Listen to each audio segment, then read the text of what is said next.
ایک سوال یہ پوچھا ہے کہ پادری فنڈر ہندوستان میں آئے، ان کا قصہ کیا تھا؟ ان کا قصہ تو بہت لمبا ہے، ذرا مختصر سی بات بتا دیتے ہیں۔ پادری فنڈر آیا تھا 1850 کے قریب۔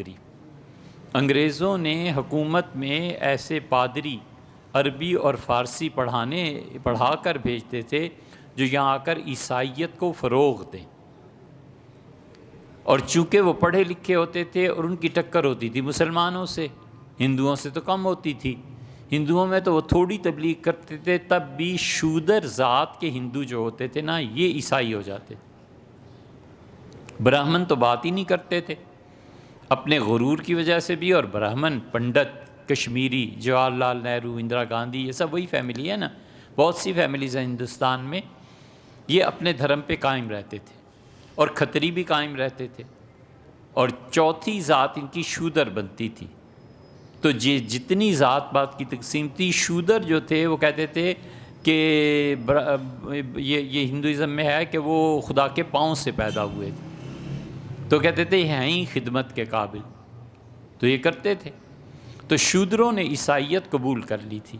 اسی شودر جو تھے وہ اپنی، ان کی فیملیز بھی دیکھیں تو ہمیشہ یہ شودر سیاہ رنگ کے ہوئے۔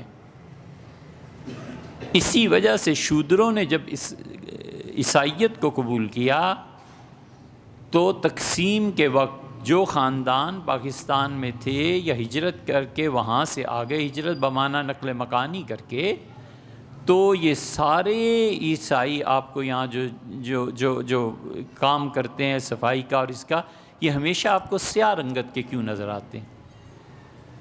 فرانس، جرمنی وغیرہ کے گورے یہ سب سفید ہوتے ہیں اور یہ سب کالے ہوتے ہیں۔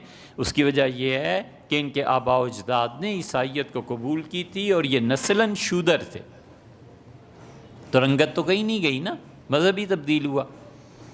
ان کی اصل ٹکر تھی مسلمانوں سے۔ تو ملکہ نے اور ان لوگوں نے، ملکہ تو خیر جو لوگ بھی آئے ہیں وہ عیسائی پادری عربی اور فارسی پڑھ کے آتے تھے۔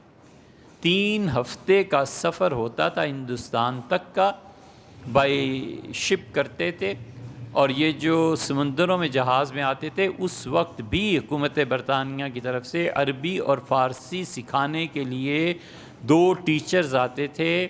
وہ گورنر جنرل لگتا تھا، سیکٹری لگتا تھا، کچھ بھی لگتا تھا، اسے 3 ہفتوں میں زبان تھوڑی بہت سکھاتے تھے کہ ہندوستان پر جا کر اپنا قبضہ قائم رکھنا ہے اور لوگوں کی براہ راست سمجھنی ہے۔ لوگ عربی بولیں، فارسی بولیں، تم اردو بولیں، کچھ نہ کچھ تمہیں سمجھ آنی چاہیے۔ اور اس ملک کو بنایا اور چلایا انہوں نے جنہیں اردو بھی نہیں آتی تھی، انگلش ہی میں بات کرتے تھے، انگلش ہی میں تقریریں ہوتی تھیں، اور جو تقسیم کر کے حمایت کرنے والے تھے وہ بڑے خوش تھے کہ ہمارے لیڈر انگلش بولتے ہیں، ہمیشہ اردو بولتے ہی نہیں۔ اور گورے اتنے بے وقوف تھے، وہ اردو سکھا کے بھیجتے تھے کہ یار وہاں جاؤ گے، پبلک میں ملو گے تو تمہیں پبلک کا علم ہونا چاہیے کہ وہ کیا ہے۔ آپ نے تضاد دیکھا، سب سے بڑا لیڈر وہ جو انگلش میں بات کرے، ادھر کا پڑھا لکھا ہو، اور گورے اتنے بے وقوف، جسے وہ بھیجتے تھے کہتے تھے عربی فارسی کچھ پڑھ کے جاؤ یار، پبلک سے واسطہ پڑے گا، کیا کرو۔ اس زمانے میں جو پادری آتے تھے انہیں اسپیشل کورسز کروائے جاتے تھے فارسی اور عربی کے۔ فنڈر پادری 1850 کے قریب آیا، اور اتنا زبردست پڑھا لکھا تھا کہ اس نے تو آگ لگا دی ہندوستان۔ دھڑا دھڑ لوگ عیسائیت کی طرف مائل ہونے لگے۔ ایک خاتون تھی ریاست کی مالکہ، پوری ریاست پہ عیسائیت پھیلنے لگی، کیونکہ وہ جو ملکہ تھیں خاتون، انہوں نے عیسائیت کو قبول کر لیا تھا۔ پھر ان کی گوروں کے یہاں شادی بھی ہو گئی تھی۔ اس ساری صورتحال کو دیکھ کر مسلمان سخت پریشان تھے، اس لیے کہ تورات اور انجیل کے پڑھے لکھے کم تھے۔ حضرت شاہ عبدالعزیز صاحب رحمۃ اللہ علیہ کو اس کا بروقت احساس ہو گیا تھا، اور شاہ عبدالعزیز صاحب رحمۃ اللہ علیہ محدث دہلوی اپنے بچوں کو قرآن بعد میں پڑھاتے تھے، بائبل پہلے پڑھاتے تھے۔ وہ کہتے بچوں پہلے بائبل پڑھو۔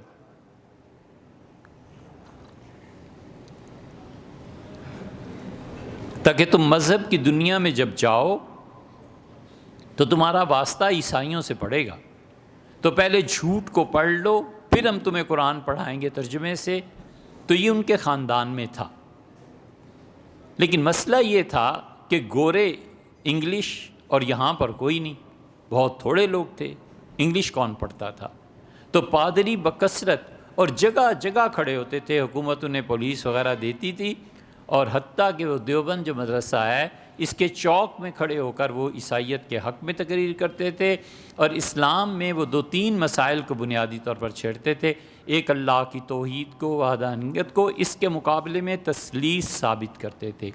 ایک اس بات کو چھیڑتے تھے کہ تم لوگ مارتے رہے ہو لوگوں کو ہمیشہ، تو خون سے تم لوگوں نے اپنے اقتدار قائم کیے ہیں، اور اس کے مقابلے میں بتاتے تھے کہ ہم نے دنیا میں کتنے اچھے کام کیے ہیں، عیسائیت کو قبول کرنا چاہیے۔ اور تیسری بات، حضرت رسالت پناہ صلی اللہ علیہ وسلم کی ازدواجی زندگی پر اعتراض تھے، اور اس کے مقابلے میں وہ بتاتے تھے کہ انبیاء علیہ السلام وہی تھے جو شادی نہیں کرتے تھے۔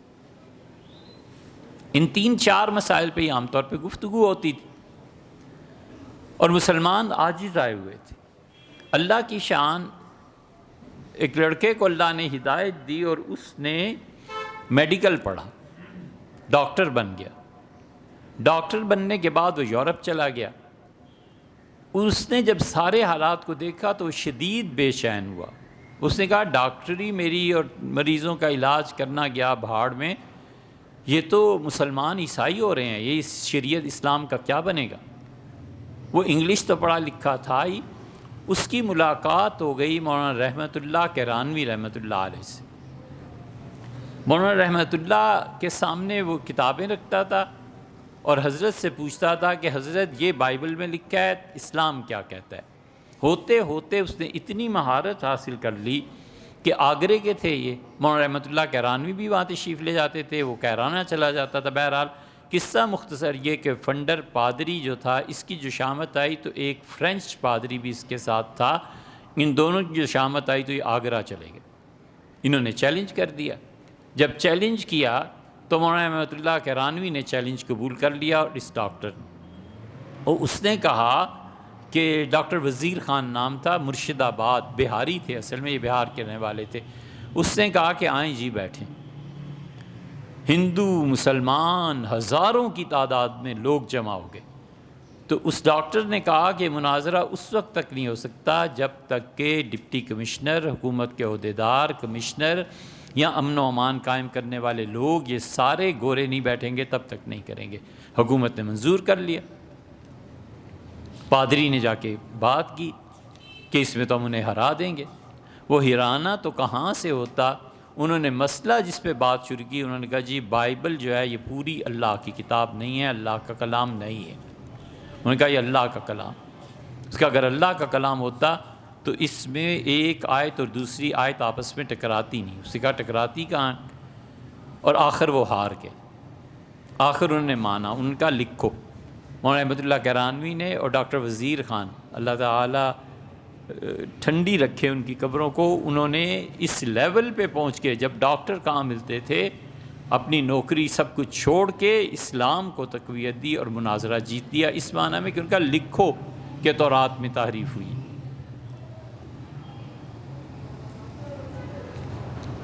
پادری فنڈر بھی بڑا پڑھا لکھا تھا۔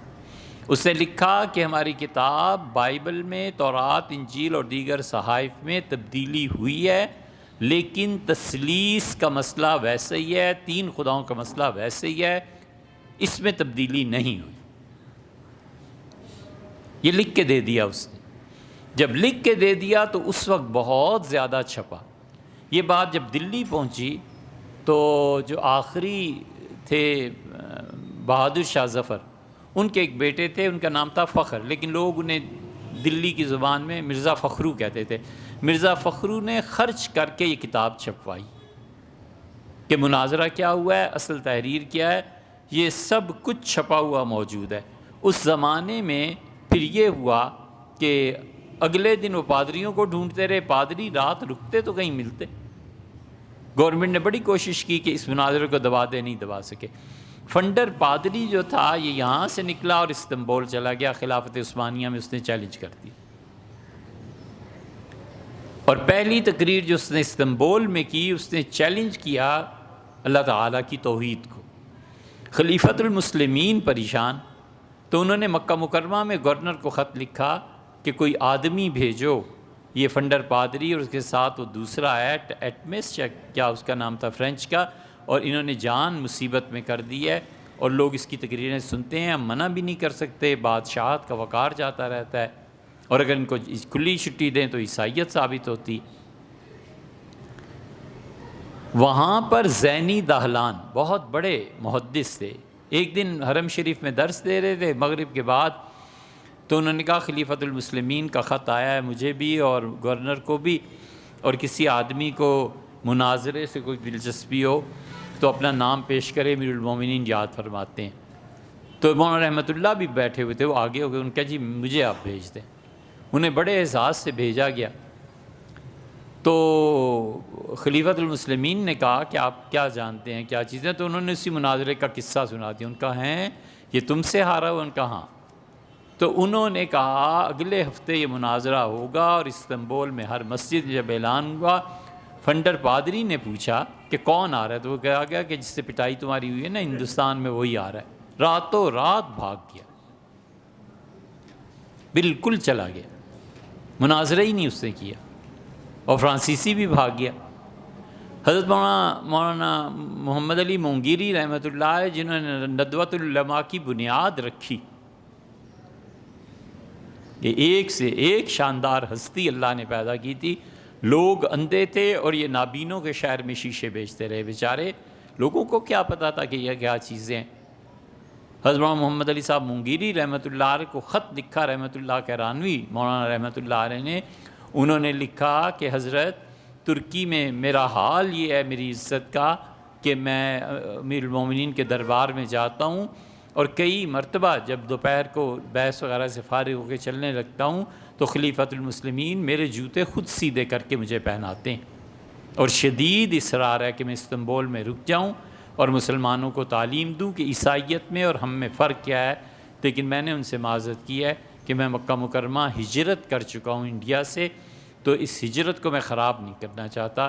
تب جا کر مجھے کہیں اجازت ملی۔ مکہ مکرمہ میں جو مدرسہ سولتیہ ہے نا، یہ انہی نے قائم کیا تھا، نواب سولت بیگم تھیں، وہ گئی تھیں حج کے لیے، تو انہیں پتہ چلا کہ مولانا رحمۃ اللہ یہاں فارغ ہیں، ایسے ہیں۔ اس کا حضرت کیا پیسے کی کیا بات ہے، یہ لیں پیسہ اور مدرسہ قائم کریں۔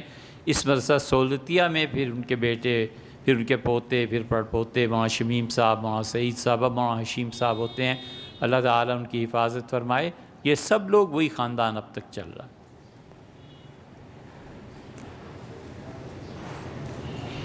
اگر ان کی کتاب دیکھنی ہو تو اظہار الحق ایک کتاب ہے، اسے دیکھیے گا۔